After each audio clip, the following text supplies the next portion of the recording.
Let's find out who's the T102sportsnow.com Fanelli, Evans, and Patel Athlete of the Week. This student-athlete showed their mettle in competition and put up incredible numbers, just like Fanelli, Evans, and Patel. With over 100 years of combined experience, the attorneys at Fanelli, Evans, and Patel provide results you can count on. Back with another Fanelli, Evans, and Patel, T102sportsnow.com Athlete of the Week. This week's honor going to Pottsville senior diver Adam Klinger. Adam, thanks for being here with us today. Thanks for having me. So, Athlete of the Week, congratulations. You're a champion at the Schuylkill League Diving Invitational. You score a 485.15. That's a Pottsville school record, which you already owned, but you end up outdoing yourself, your personal best score in an 11 dive meet of your career so far. What was special about this year's Invitational? Because I know you're no stranger to winning it. You've won it before, but what made the difference in kind of competing against yourself, going for that school record, and then your personal best as well? The big difference was the different dives that I had now. It was harder dives. I also last year in the same meet, I did not perform good at all. I had a much worse day, so I was looking forward to recovering if it was possible, and I certainly did. My first 5 dives, I was iffy, but then the last 6, I was crushing them, and I was what made the difference for me was the big recovery I made compared to last year, and I think that was because I had a lot more harder dives in the arsenal. I had a lot more focus. I had more experience in this meet, and had a bigger goal instead of going into a blind like I did last year. So for those of us who may not know too much about the sport, like myself, I think there's nobody better to talk to than Adam. Explain to our audience who might be curious about diving, what does that 11 dive meet entail? What type of challenges does it present? And then what's your strategy to putting an 11 dive meet together to have the kind of outcome that would get you the results you got last week? So 11 dive meets right now, since last year when they made a rule change, they're the only way you can qualify for districts, and you have to get a score of 240, which was, I had a 485, so I had no issue qualifying. But also, like you asked, creating an 11 dive list, I guess you could say, there's a big science to it, and it's if I explained it, you'd probably look at me like I'm crazy. I can do my best, but you do a set of like easier dives. They call those required, and then they call the other ones optionals, which they could be harder. Most times they're harder. If not, sometimes people will do an easier one. But there's 3 rounds. There's first 5, next 3, and then next 3. Okay. And in those 3 rounds, you have to have a certain amount of voluntary and a certain amount of optional. And creating like a perfect list and choosing which dives you want to make vols and ops, it takes time if it's your first time doing it. I've gotten used to it, but that takes a good bit of thinking to make sure you're doing the right order so you're most comfortable. Like my first 5, I didn't do a single. All my first 5 dives were standing on the board doing a backer and inward, and then the rest of them where I was doing a hurdle. I made sure to structure it like that on purpose. Right. Okay. So then my next question, how does the scoring system work? I read Leroy Boyer's articles all the time, and I see the dive scores, and I also see he lists like the degree of difficulty in there. How are you judged on a per dive basis? And then kind of like touch on the degree of difficulty and how that's changed, when you're listing those 11 dives out and planning them out. All right, so great question. So in a regular meet, they have 3 judges. In an 11 dive at like a districts or states, they have 5. And in a dual meet, they'll take those 3 scores out of 10. Say you get straight 5s. And then the harder your dive is, the higher degree of difficulty it has. So like a front 2.5 in tuck is a 2.4. And I don't know 15 times 2.4 off the top of my head, but that's about 30 something. Okay. So that's 30 points right there, maybe even 40 points. And now there's some dives like a back dive that has a 1.6. And then if you get 15, you might only get 20 some points. So it's a big difference. But an 11 dive meet, if you stack up your DD and you can do the dive well, you're bound to at least get around 400, if not more. Usually in big meets like 11 dive meets, the winning score is high 400s, low 500s, even as high as mid 500s. Mhm. And Interesting. Yeah, my goal this year is to get that 500 mark for sure. for sure. When it comes to like some of the physical tools and attributes that it takes to be a successful diver, and maybe some things that are different about the areas of your body that you have to train or the things that you have to do to train compared to just the swimmers, talk about that a little bit and what areas you've had to focus on. So the biggest area that a diver is going to focus on is their core. They do both stretching and core. They will do those every day. I stretch 2 to 3 times a day. I do a core workout once a day. And you could also, if you have the time, you could lift. I know once I get into college, I'll be lifting a lot with the program. Right now, there's not a single hour in my day where I could lift. But like if a diver does lift, what they'll do is they'll do typically they'll do less weight, more reps, and because as a diver you don't want to be super buff because you'll lose Yeah. your flexibility, but you still want to be strong because you have to press that board down and take off. But the biggest important parts are the core and a lot of stretching. Yeah. Interesting. And then, we were talking about your dives earlier. To be kind of a little more specific, take us through at the moment what's your favorite dive to do, and then what are the most challenging, like maybe dive or two where it's in your arsenal at the moment and you're working to like improve it and make it, solid enough to be confident in, hey, I could nail this one. My favorite dive right now on 1 meter is without a doubt like probably my 2.5 pike, my front 2.5. That's been my highest scoring dive this year. I think in December I got 60 some points on that one, and that's my highest dive yet. A dive that I did compete, but it still needs a lot of work is a reverse 1.5 in pike, which is that was probably my most recent dive. And my one dive that I haven't competed it, but it's there. It just needs some more tweaking. Is a Mhm. reverse 2.5 tuck, which I'm hoping I could compete that hopefully next week. That reverse 2.5 tuck, what is that on the scale as far as like a degree of difficulty? 3.0. Wow. Okay, so I assume that's the cap right there. All I right. think the highest on 1 meter is 3.4. 3-4. Okay. All right. So you're getting up there with the 3-0. We know that you're a reigning league and district champion. You're a PIAA bronze medalist as well. This year, your senior year, where would you place yourself on your current journey, which I assume is to win a state championship? And then, do you feel like you're diving at the highest level that you ever have up to this point? Right now, at the highest level I ever have, yeah, I do. Certainly, yes, I do. But I could definitely be doing better right now. I had a unfortunate 2 month injury, and that set me back a bit. And but right now, I fully recovered from that. I've gotten everything back that I had at the time, and now it just means that I'm gonna have to go even faster right now. There's a couple more dives, a couple more meets that I have to compete in, and I have to that I want to get before districts and state time. And goal wise, obviously defend all my titles, league and district champion. And in states, my super awesome goal would be to win.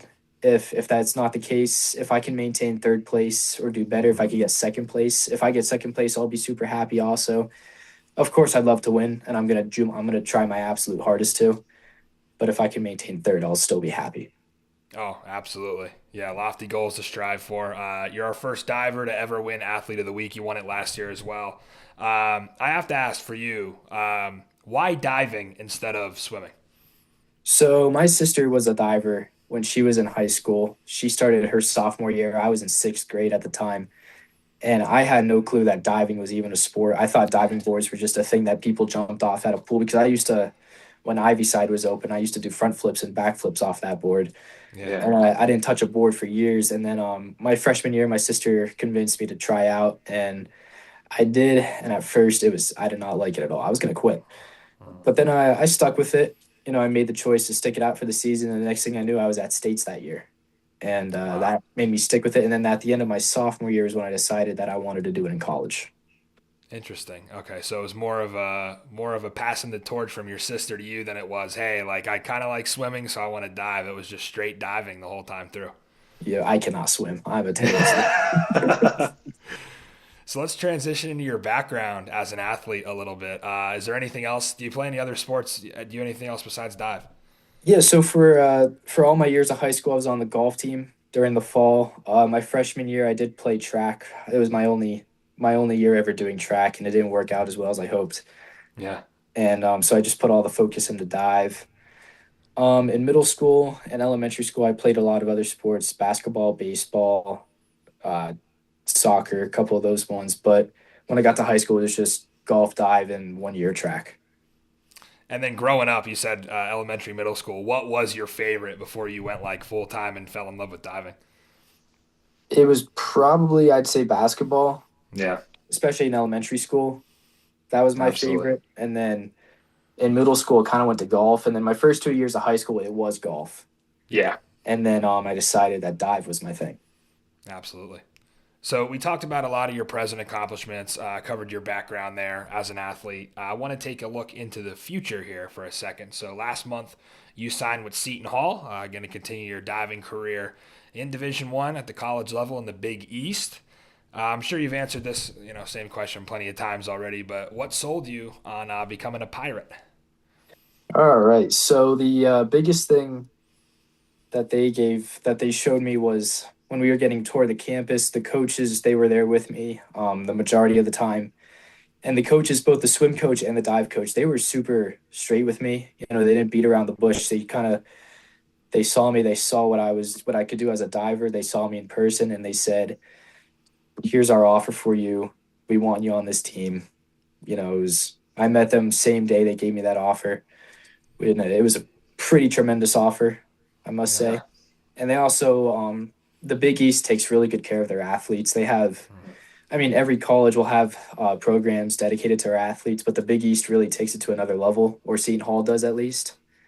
And it's a lot to go into. I'd be talking for a while if I went into all of Yeah. it, but like a lot of academic stuff, like they are top priority to the next level. It's Yeah. insane.